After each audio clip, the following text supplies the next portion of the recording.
wabarakatuh. Alhamdulillahirrabbilalamin.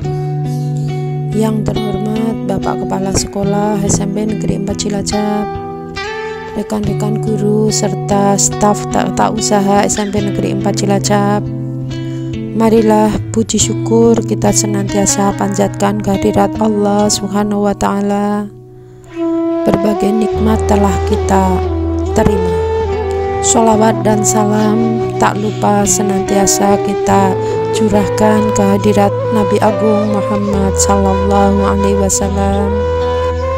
Mudah-mudahan juga tercurah pada diri kita sebagai umatnya.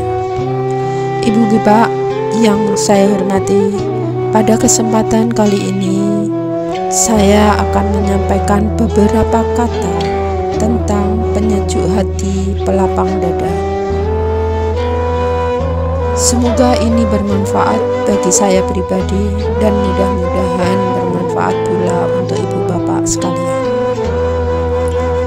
Hiruk pikuk kehidupan dengan berbagai bentuk aktivitas yang selalu silih berganti terjadi sering melahirkan halangan, tantangan, dan masalah. Bahkan kadang ada sampai menghasilkan atau sampai pada titik putus asa. Namun ibu bapak yang saya hormati, bagi orang yang menjadikan Al-Quran dan As-Sunnah sebagai cahaya penerang jalan menuju kehidupan yang indah, yang senantiasa membuat dada lapang dan bercahaya, akan menjadi tenang. Renungkanlah betapa besar nikmat Allah yang diberikan kepada kita, sampai Allah bertanya kepada kita berulang sebanyak 30 kali dengan kalimat yang sama, yang tertera di dalam surat Quran surat Ar-Rahman yang berbunyi, Fabi ayyi ala'i rabbikuma tukadziban. Artinya, nikmat Allah mana lagi yang engkau dustakan. Allah pernah mengingatkan kepada Nabi Agung Muhammad Sallallahu Alaihi Wasallam di saat beliau sedih dengan Quran surat Al-Isra ayat 1, Alam nasroh laka sodrok, bukankah kami telah melapangkan untukmu dadamu ya Muhammad. Demikian juga Nabi Musa alaihi salam, setelah beliau dimuliakan oleh Allah menjadi seorang rasul, maka awal doa beliau kepada Allah Subhanahu wa Ta'ala adalah tertera dalam Quran surat Toha ayat 25. Qala Rabbi shrahli sodri. Berkata Musa, ya Rabbku, lapangkanlah untukku dadaku. Ibu bapak, pada kesempatan kali ini saya mengambil keterangan dari Ibnu Qayyim tentang pilar pelapang dada seorang hamba. Saya hanya mengambil beberapa saja, antara lain memurnikan tauhid, berpegang teguh kepada Al-Quran dan As-Sunnah, senantiasa bertobat, dan berzikir. Memurnikan tauhid. Ibu bapak yang saya hormati, hakikat Islam bermakna berserah diri, ikhlas, dan tunduk kepada Allah Subhanahu wa Ta'ala. Dikala seorang akan memeluk agama Islam, maka dia harus mengucapkan syahadat. Kenapa? Bunyal Islamu ala khamsin. Islam itu dibangun atas 5 pilar. Nomor satunya adalah syahadat. Syahadat ada 2, syahadat tauhid, syahadat rasul. Syahadat tauhid, keesaan Allah. Syahadat rasul, bersaksi bahwa Nabi Muhammad Sallallahu Alaihi Wasallam adalah Rasul Allah. Memurnikan tauhid jelas di dalam Al-Quran surat Al-Ikhlas ayat terakhir berbunyi, walam yaqul lahu kufuwan ahad. Dan tidak ada seorang pun yang setara dengannya. Mengandung maksud kita tidak diizinkan untuk mensekutukannya, bahkan merupakan dosa yang besar. Maka dengan memurnikan ibadah kepada Allah Azza wa Jalla, manusia akan hidup di bawah teduhan keamanan dan kesejahteraan. Sebagaimana dalam Al-Quran surat Al-An'am ayat 82 yang artinya, orang-orang yang beriman dan tidak mencampur adukkan keimanan mereka dengan kezaliman atau syirik, mereka itulah orang-orang yang mendapatkan keamanan, dan mereka itu adalah orang-orang yang mendapat petunjuk. Mari kita tidak usah mencari alasan sebagai rasa toleransi karena budaya dan sebagainya. Kalau itu memang tidak dibenarkan menurut Al-Quran dan As-Sunnah, atau bahkan masih menjadi sebuah syubhat, lebih baik kita tinggalkan.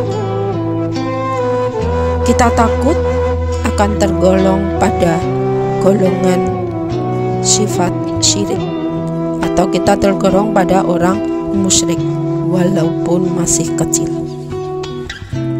Pilar yang kedua adalah berpegang teguh kepada Al-Quran dan As-Sunnah. Al-Quran dan As-Sunnah merupakan pedoman hidup untuk mencari kebahagiaan dunia dan akhirat. Kenapa?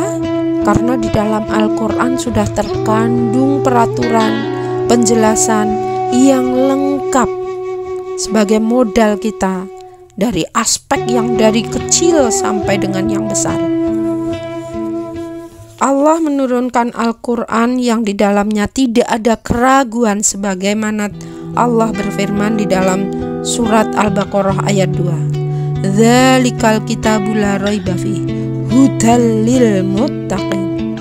Kitab ini tidak ada keraguan padanya, petunjuk bagi orang-orang yang bertakwa.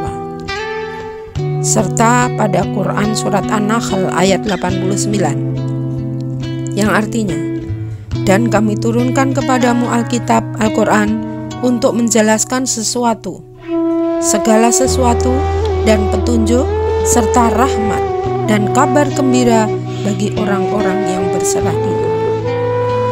Sehingga kalau kita kepengin tentram, kepengin tenang, kepengin lapang dadanya, mari kita berserah diri kepada Allah.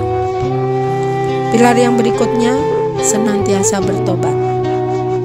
Manusia, kita harus menyadari kekurangan, menyesali kesalahan, dan bertobat kepada Allah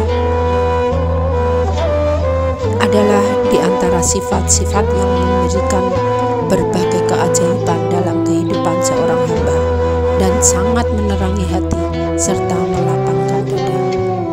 Karena itu, sikap senantiasa bertobat sangat-sangat diharapkan dan ditekankan menurut syariat Islam. Firman Allah dalam surat An-Nur ayat 31, dan bertobatlah kamu sekalian kepada Allah, hai orang-orang yang beriman, supaya kalian beruntung. Bertobat yang paling ringan adalah dengan kita memperbanyak istighfar. Astaghfirullahaladzim. Pilar yang berikutnya, yang terakhir adalah zikir. Zikir adalah penyejuk hati dan penenang jiwa, sebagaimana firman Allah Ta'ala dalam surat Al-Ra'd ayat 28. Alladzina amanu wa tatma'innu qulubuhum bidzikrillah.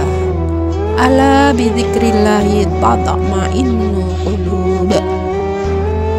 Orang-orang yang beriman dan hati mereka menjadi tentram dengan zikir kepada Allah. Ingatlah, hanya dengan zikir kepada Allah lah hati menjadi tentram. Dengan zikir seorang hamba akan mendapatkan pengampunan dan pahala yang sangat besar. Mari Ibu bapak yang saya hormati, kita tingkatkan ibadah kita perbanyak istighfar, dan kita perbanyak belajar kandungan Al-Quran dan As-Sunnah. Ibu bapak yang saya hormati, masih banyak lagi pilar-pilar yang lain. Mari yang sedikit ini saya mengajak pada diri pribadi, keluarga, saudara, dan sesama muslim, kita selalu berusaha membuat hati tenang, sehingga dada terasa lapang. Sampai-sampai Allah berfirman, "Aku tergantung pada penyangka hambaku." Kita tidak usah suudzon kepada Allah. Perbanyak husnudzon kepada Allah, karena segala sesuatu yang terjadi pada diri kita itu adalah sudah merupakan sunatullah, catatan Allah. Kita tinggal menerima, kita syukuri. Barang siapa banyak bersyukur, maka nikmatnya akan semakin banyak. Demikian yang dapat saya sampaikan. Apabila ada salah, mohon dibetulkan dan dimaafkan. Billahi taufiq wal hidayah. Wassalamualaikum.